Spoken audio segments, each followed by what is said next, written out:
বিভিন্ন কারণে পেট ঝুলে যেতে পারে।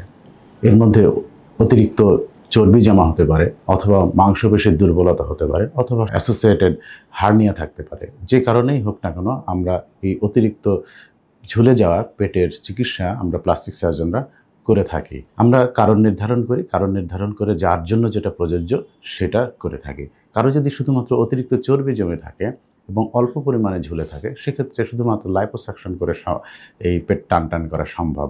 আর কারো যদি এরকম হয় যে না, অতিরিক্ত চর্বি আছে, অতিরিক্ত ত্বক আছে, সাথে মাংসপেশির দুর্বলতা আছে, সেক্ষেত্রে অ্যাবডোমিনোপ্লাস্টি অপারেশনের সময় আমাদের মাংসপেশিকে পুনর্গঠন করতে হয়, সাথে সাথে অতিরিক্ত চর্বি যেটা আছে সেটা ফেলেও অ্যাবডোমিনোপ্লাস্টি বা পেট টান করে থাকি।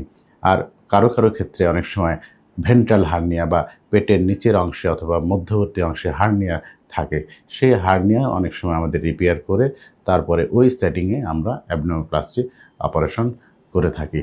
সুতরাং যারা এই পেট ঝুলে যাওয়া নিয়ে চিন্তিত, তারা অবশ্যই একজন প্লাস্টিক সার্জনের শরণাপন্ন হতে পারেন।